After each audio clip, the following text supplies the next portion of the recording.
बच्चों कैसे हो सब।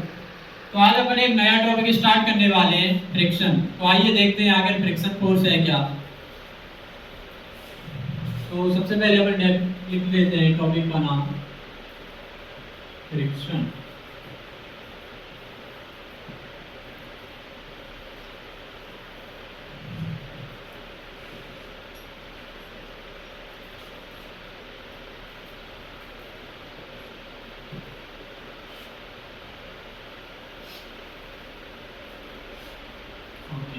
सबसे पहले थोड़ा सा इसको समझ लेते हैं आखिर फ्रिक्शन फोर्स है क्या। तो जैसे मान के चलो फ्रिक्शन फोर्स पिक्चर में कब आता है, जब कभी भी दो बॉडी आपस में कांटेक्ट में आएंगी तभी तो फ्रिक्शन आएगा, क्योंकि फ्रिक्शन फोर्स एक कांटेक्ट फोर्स है। तो जब दो बॉडी आपस में कांटेक्ट में आई, जैसे मान के चलो ये मेरे दो हैंड है आपस में कांटेक्ट में आए, अगर इनको अपन रब कर रहे हैं तो इनके बीच में क्या एक रेजिस्टेंस फील हो रहा है। ये नीचे वाले हैंड पे इस तरीके से फोर्स लगा रहा है तो एक रेजिस्टेंस लग रहा है।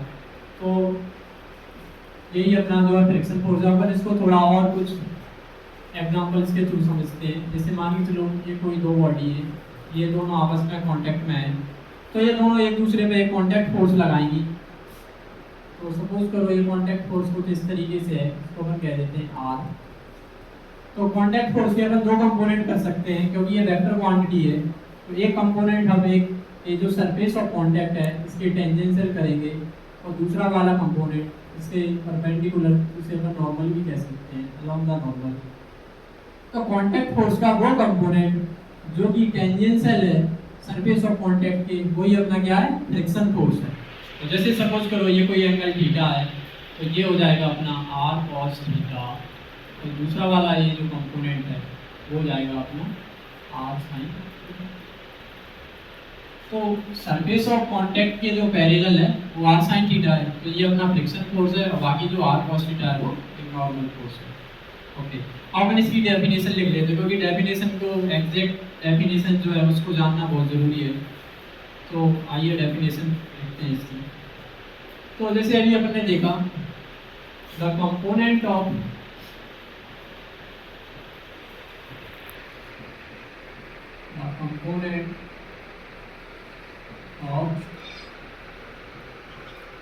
contact force, the component of contact force parallel या फिर टेंजेंशियल भी कह सकते हैं,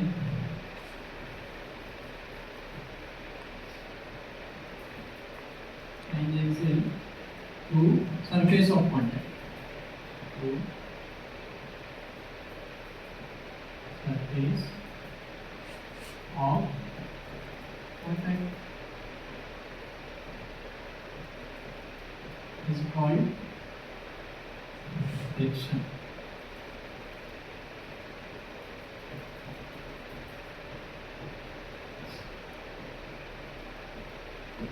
ठीक है ना।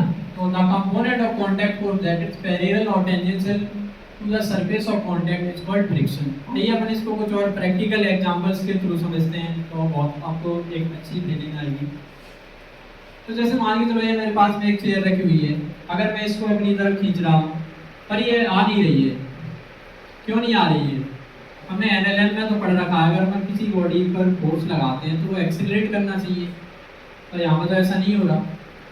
तो मतलब अभी ये मेरी तरफ नहीं आ रही है, अभी ये रेस्ट में है, अपनी स्टेट ऑफ मोशन को ये चेंज नहीं कर रही है, मतलब कहीं ना कहीं इस पर नेट फोर्स जीरो रहा होगा, अभी तो इसका एक्सीलरेशन नहीं हो रहा है।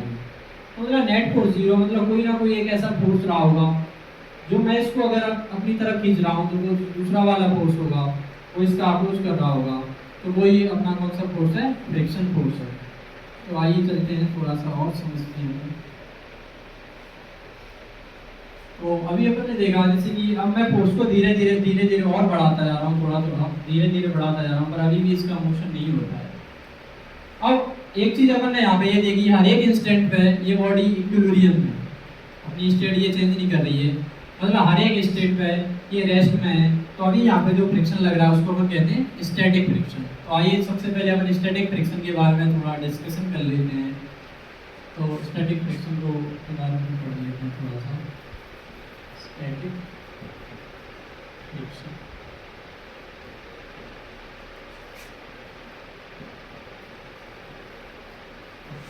तो स्टैटिक फ्रिक्शन में अपन कुछ पॉइंट्स डिस्कस करेंगे। तो सबसे पहले अपन ने देखा आगे ये स्टैटिक फोर्स है, ये कब लगता है? स्टैटिक फोर्स जब लगता है जब दोनों बॉडीज के बीच में, जैसे ये अर्थ है, फ्लोर है ये, और एक चेयर है, इनके बीच में कोई रिलेटिव मोशन नहीं हो रहा, दोनों एक दूसरे के रिस्पेक्ट में क्या है, रेस्ट में है, तो तब ये फोर्स लग रहा है। तो अपन लिख देते हैं स्टैटिक फ्रिक्शन के केस में क्या होता है, both the body are in rest relative to each other. Bodies are in rest relative to each other.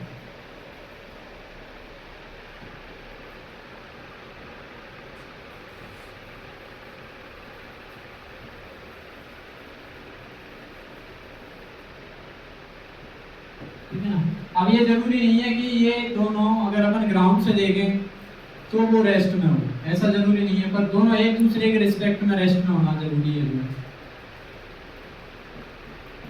और एक चीज और अपन ने देखी, जैसे जैसे मैं फोर्स बढ़ाता जा रहा हूँ तो हर एक इंस्टेंट पे इक्विलिब्रियम है। इसका मतलब ये है कि यहाँ पे जितना मैं फोर्स लगा रहा हूँ उतना ही दूसरे अपोजिट डायरेक्शन में फोर्स लग रहा है। मतलब मैं अपना फोर्स यहाँ पे बढ़ाते जा रहा हूँ तो मतलब दूसरा वाला फोर्स भी बढ़ता जा रहा है। यहाँ से अपन ये कंक्लूड कर सकते हैं कि जो स्टैटिक फ्रिक्शन होता है वो वेरिएबल होता है, ये अपनी वैल्यू को क्या कर सकता है, चेंज कर सकता है।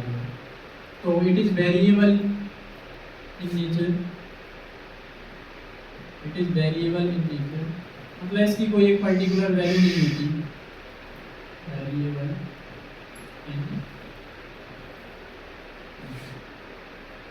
यहाँ पर अपन इसको कह सकते हैं जो स्टैटिक फ्रिक्शन होता है वो सेल्फ एडजस्टिंग फोर्स होता है, मतलब वो अपनी वैल्यू जितनी रिक्वायरमेंट है उसके हिसाब से वो अपनी वैल्यू को एडजस्ट कर सकता है। तो ये हो गया। अब अपन इसके फ्रिक्शन के कुछ लॉज हैं उनको डिस्कस कर लेते हैं। तो कुछ लॉज हैं स्टैटिक फ्रिक्शन के, उनको अपन देख लेते हैं। Laws of friction, laws of static friction को डिस्कस कर रहे हैं तो पहले इसको ही देख लेते हैं।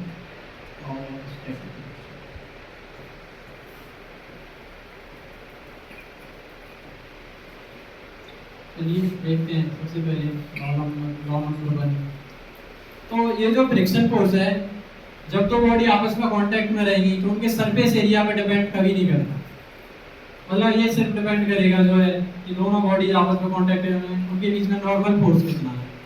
तो it doesn't depend on the area.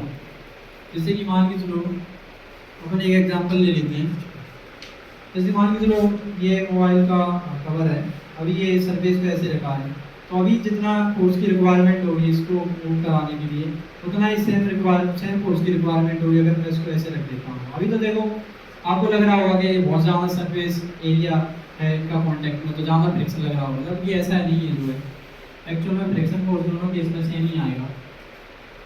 So it doesn't depend on area of contact. Depends on area of contact. ठीक है ना। दूसरा वाला लॉ क्या है, उसको समझने के लिए अपन थोड़ा सा और समझते हैं चीज़ों को। जैसे देखो अभी ये कुर्सी मूव नहीं कर रही थी, पर कोई ना कोई ऐसा फोर्स तो होगा ना, जिसको अपन इस पे लगाएंगे तो ये बॉडी मूव करने लगेगी। जब मैं धीरे धीरे फोर्स को बढ़ाते जा रहा हूँ, अभी भी बॉडी मूव नहीं कर रही, पर थोड़ा सा मैंने और बढ़ाया तो ये मूव करने लगी। मतलब यहाँ पे अब देखो फ्रिक्शन जो लग रहा होगा उसकी कोई एक पर्टिकुलर मैक्सिमम वैल्यू रही होगी ना, उससे ज़्यादा तो वो रेजिस्ट नहीं कर सकता, पर मैंने इतना फोर्स लगा दिया कि फ्रिक्शन की मैक्सिमम वैल्यू को मैंने क्रॉस कर दिया। तो फ्रिक्शन की वो मैक्सिमम वैल्यू जब तक वो बॉडी को क्या कर सकती है, रेस्ट में रख सकती है, तो उस फोर्स को अपन कहेंगे लिफ्टिंग फ्रिक्शन। ठीक है ना। मतलब स्टैटिक फ्रिक्शन की मैक्सिमम वैल्यू जो पॉसिबल वैल्यू होती है उसको अपन कहते हैं लिफ्टिंग फ्रिक्शन। तो जो लिफ्टिंग फ्रिक्शन है वो डायरेक्टली प्रोपोर्शनल होता है नॉर्मल फोर्स के। तो स्टैटिक फ्रिक्शन की बात कर रहे हैं तो लिफ्टिंग फ्रिक्शन, यहाँ पर लिफ्टिंग फ्रिक्शन कह सकते हैं, यहाँ पर मैक्सिमम स्टैटिक फ्रिक्शन भी कह सकते हैं इसको। Lifting friction is directly proportional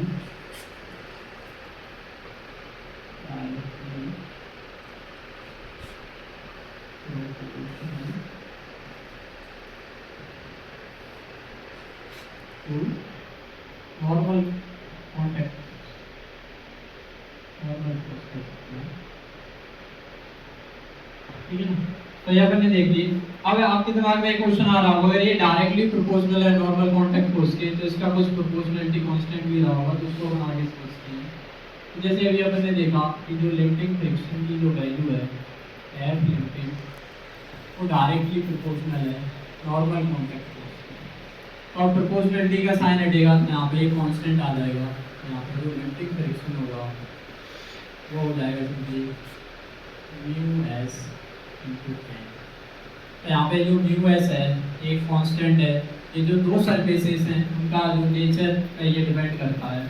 इसको हम कहते हैं कोएफिशिएंट ऑफ स्टैटिक फ्रिक्शन। तो म्यू एस यहाँ पे क्या है, coefficient of static friction.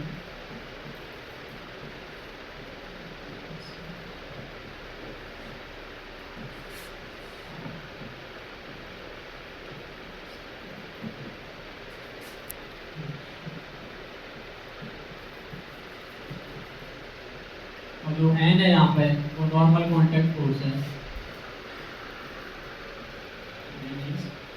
Normal contact force.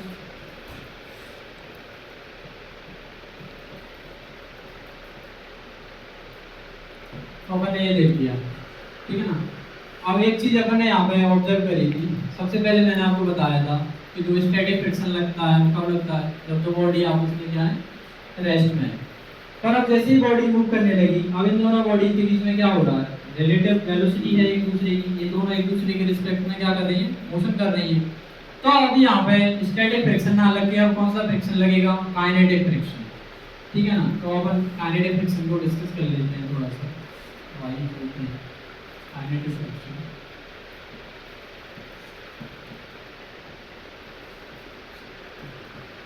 Kinetic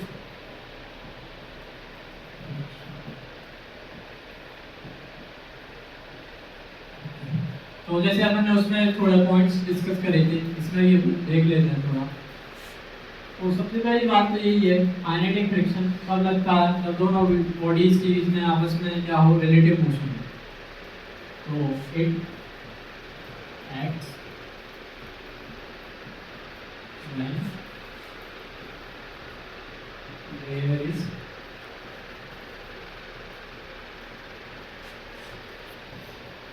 relative slipping.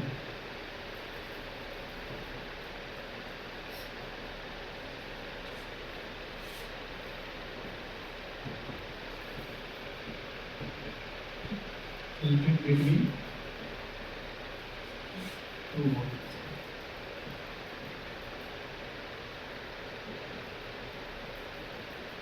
ठीक है ना। तो ये हो गया। अब अपन ने स्टैटिक फ्रिक्शन में कुछ लॉज डिस्कस किए थे, तो इसमें भी कुछ लॉज हैं उनको भी डिस्कस कर लेते हैं। लॉज ऑफ काइनेटिक फ्रिक्शन,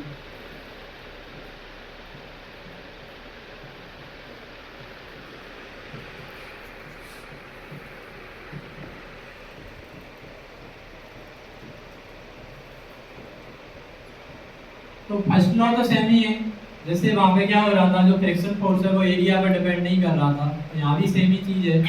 जो काइनेटिक फ्रिक्शन होगा वो भी सरफेस और कांटेक्ट में जो एरिया आ रहा है उस पर डिपेंड नहीं करेगा। तो लिख लेते हैं तो it present depends on area of contact.